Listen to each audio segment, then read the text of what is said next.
13 asks us to evaluate the inverse trigonometric function in a sine or arc sine of negative square root of 2 over 2.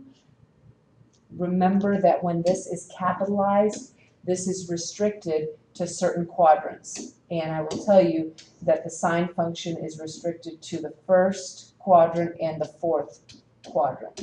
Okay? So that means that we're going to have to draw our triangle in one of the two quadrants. Okay? Because of this negative sign here, we know that it's going to have to be in the fourth quadrant. Okay? So if we bring it down this way, our hypotenuse, we know our hypotenuse is going to be positive. So here we have a 2, and then our opposite side, because sine means opposite over hypotenuse, is negative square root of 2 over 2.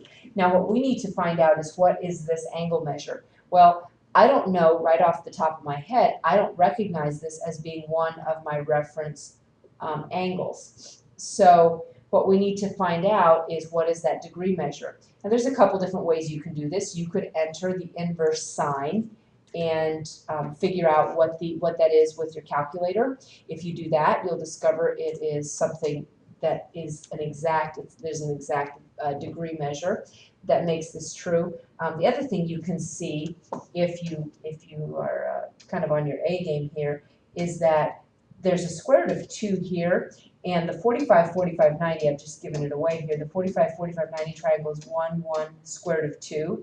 Okay, so the idea here is that this relationship has to do with the square root of 2, because it's just a larger value here. Okay, so essentially all of these dimensions have been multiplied by the square root of 2 to get to this one. See, square root of 2 times square root of 2 would give you 2.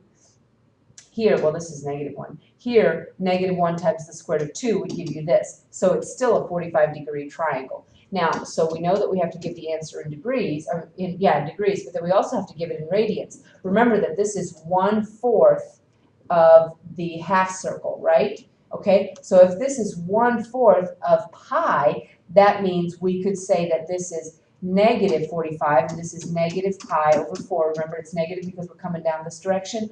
Or we could say it is 315 degrees, right? I think that's right. 315 plus 45 is 360. Yes. Or, and then for the radian one, we could say, or 7/4 pi radians. Okay? So this and this mean the same thing. This and this mean the same thing. And in the key, I think they actually give it like this and like this, which is just weird to me because they don't always. So I guess I'll accept this one or this one, and this one or this one.